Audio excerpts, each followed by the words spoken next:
Okay, so it's pretty much been a week now since the craziness that unfolded against Chelsea Football Club at Old Trafford. And now, a week later, we are walking into the next fixture of the Premier League after a midweek of fixtures have been played by those luxury enough to feature still in some knockout competition football as well as European competitions, which we are not involved in either. Um, Quite tragic at this stage for Manchester United, but nonetheless, we reap what we sow. And Brentford away is the next task that we have at hand, and I suppose where we looked at the Chelsea game, thinking there's not really expected to be any points coming from this game, Brentford and Sunderland is where the competition gets just a little bit fairer for United. And it beckons the question, will we get 6 points from the next two games? I mean, it's Brentford away and then Sunderland at home. I mean, you should realistically, on paper, it's almost dismissible with how much likelihood United have at attaining 6 points. But then again, knowing what we know about this team, about this club, about the players, about the manager, about all the different points of this club, and how no matter what versus expectation, often reality comes out to disappoint. Um, and I hope that is not going to be the case. I hope that we do see a difference and change, that we get a lively performance, that we get a prepared performance, a prepared team. We've got players back from injury. Pretty sure there's nobody significant. I mean, Casemiro is out with a red card, thank goodness. Um, Stay away with your incompetence at your temperament. Lissandro Martinez and Mazraoui still also both players that are still on the way back, but we do have um, whether he would feature at all this weekend. Tomorrow afternoon is Diogo Dallo. He's fully back into training, so there's that as far as wing back options go. But we do have after that pretty much a fully fit squad. Now, versus what I've got is my predicted lineups. I can imagine there will be a change featured somewhere in the team, a change or two. One of those is in the predicted 11. They've gone with Bayern Dier. If if the media and anyone's to be believed regarding the training news or the stuff coming out of the training ground, is that Senny Lomens is effectively being nicknamed the Iron Dome as to um, how good he's been in terms of his goalkeeping ability with whatever training modules they've got for the goalkeepers, which is it it's quite rich. It's quite rich for a Man United goalkeeper at this day and age to be called or nicknamed the Iron Dome, since it probably wouldn't take much if you're used to seeing Bayindir and Onana week in, week out. You probably would find it's not that hard to actually get mesmerized by a goalkeeper that can actually save things, and maybe that's just the simplicity of it. We've had links in midweek about the club they intend to get another goalkeeper, whether that be January or the summer. They're looking at potential. I mean, conversations took place apparently, allegedly, between Mike Maignan and the club. So we know that he was linked heavily to Chelsea, but they backed out of doing a deal with him because they didn't want to pay up extra numbers on the fee, the transfer fee, and I'd imagine maybe wages.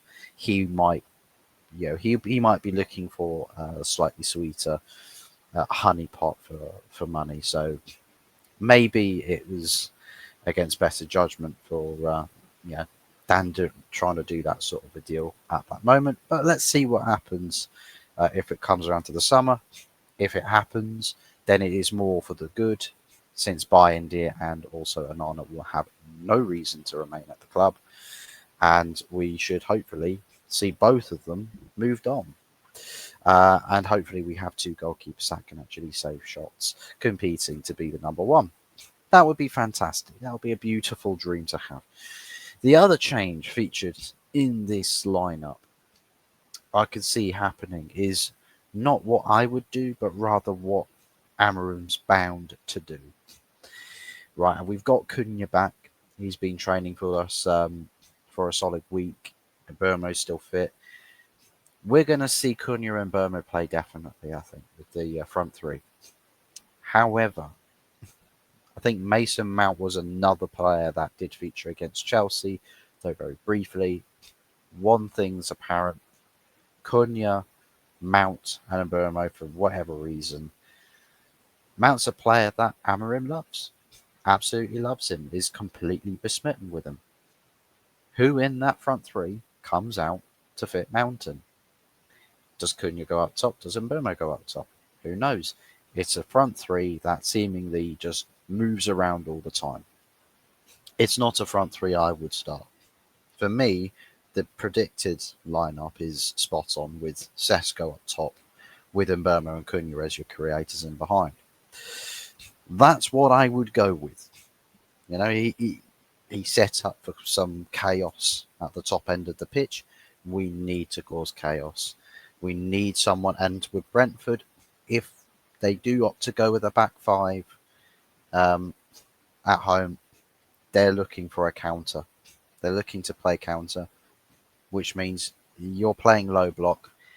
We don't have a lot of niche players that are tidy with the ball in really tight spaces. Some might say Ahmad, but I think he loses the ball a bit too easily sometimes. For me, Diallo, if he's good for final delivery, that's what the priority should be.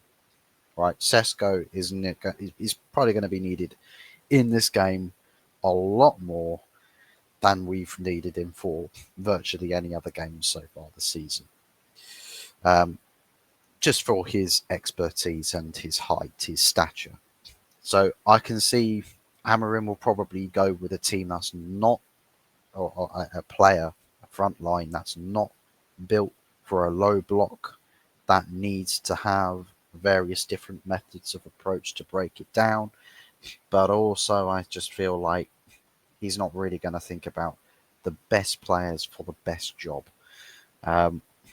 So, yeah, I've got my criticisms, my skepticisms rather. I'm skeptical about whether we will see Amarim choose the right approach for the right team. Midfield, they've gone with Ugarte and Fernandes. Obviously, of course, Casemiro's red carded.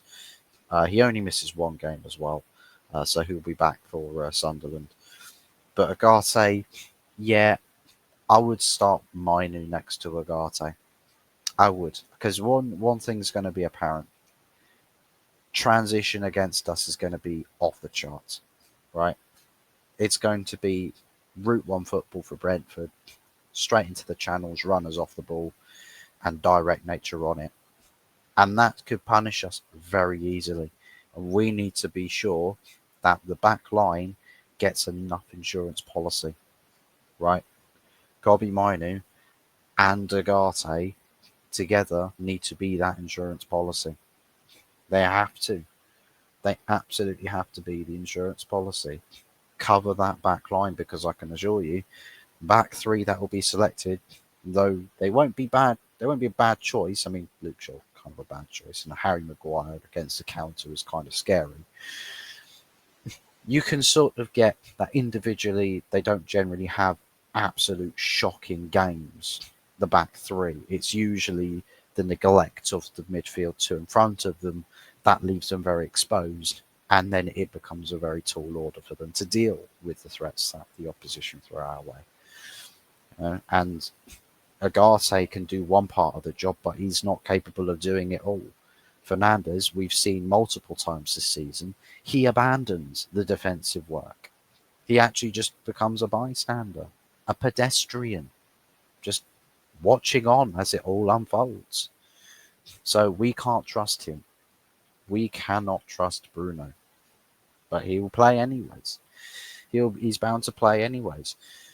I wouldn't start Luke Shaw. I'd look at the likes of Lenny Oro featuring in that team for pace.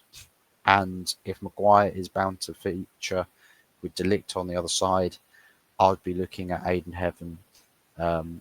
If legs get weary against a counter, I'll look at Aiden Heaven as a substitute to use, just to bring the energy levels up a little bit. So, yeah, I think there's definitely changes that I would make to that team, that they've gone with. They've got Diallo and Dorgo as the wing backs. But yeah, I think definitely a bit more of an attacking balance, because if you're playing against a low block, you need more players at that end of the pitch anyways. But if you're going to have more offence, especially from the wider positions with a very, very big focal point in the middle, you'll want to have insurance policies elsewhere. And the middle, I think, is going to be very important, because I can imagine the midfield to attack for Brentford will not be a wide one. They'll probably keep it quite narrow, along with the rest of the team, keep it compact, ride out the threats, the challenges, and then quickly break. And through the middle might just be the perfect place to strike. You got a back three, but who else? There's one player in midfield that's likely challenged to you, which is Agate, but even he could get caught out of position. They don't have another one because Bruno won't track back. So, there's problems there. There are problems. Brentford could very well, snuff out the issues in Man United. Let's see what happens at 12:30 tomorrow. Let's see just how right I am, or if I'm completely wrong and we blow them out of the water. Who knows? I'll be pleasantly surprised if we do. But if we get left exposed, I'm just going to say, well, I told you so. There's not enough true defensive insurance in that team. And perhaps if we've gone with a bad lineup selection, we can sit here and we can say, well, again, we also told you so about your team selection. So, yeah, just as a notion as to what my selected lineup would be, I would have gone with Limans in goal, Yoro, Maguire, and De Ligt as your back three, a midfield two with Agate and Kobe Mainu. I'll go with Diallo playing out on the right wing back position, and Patrick Dorgu in the left wing back position, and Burma and Cunha in the 10s, and Sesko up top is the team that I would go with generally. Not to mention that Kobe Mainu can also create as well, so if you need him to step up a couple of feet in the pitch, a couple of yards further forward, he's capable. He's more than capable. So, for me, Kobe Mainu is just a much more, intelligent in regards to the actual game scenario itself. I just think he's a more intelligent pick to go with midfield. But hey ho, who knows? Who knows? I'm just a measly football fan on the internet. Let's see what happens though at 12:30 tomorrow. Score prediction. I'll go a bit more positive. I did predict I think a positive side of me predicted a 2-1 to United against Chelsea. I'm going to listen or trust in my positive side a little bit more, but I can't help but be a bit more wary. A part of me thinks this will probably end up being a draw, a bit similar to Chelsea when they got their result, a 2-2 draw at the GTEC Stadium. I think, cynically a draw, but I think the positive side of me wants to go with a 3-1. I'll go with a 3-1 win to United. Either a 2-0 or a 3-1 win to United. Let me know what your thoughts are and what your predictions are for this game in the comment section. and how you feel this game is going to go. Do you think that United will see it out? Will they do a job? Or will it be another weekend of absolute shambles? Um, or the delaying of the inevitable sacking of Ruben Amorim, or a step closer to said outcome? Let me know what your thoughts are in the comment section. Don't forget to smash the likes and subscribe and all of that good stuff. Match reaction will definitely come tomorrow afternoon or evening, whenever I can squeeze it in. And then hopefully we'll have a Sunday night takeaway show. A lot of the time, Tony's either been busy with work, or I think recently he's not been feeling quite as sharpish. So, get well soon, Tony. Hopefully we'll have you around for the Sunday night takeaway show. Um, but yeah, fingers crossed we get a win this weekend. I would like to start the weekend. First team playing tonight.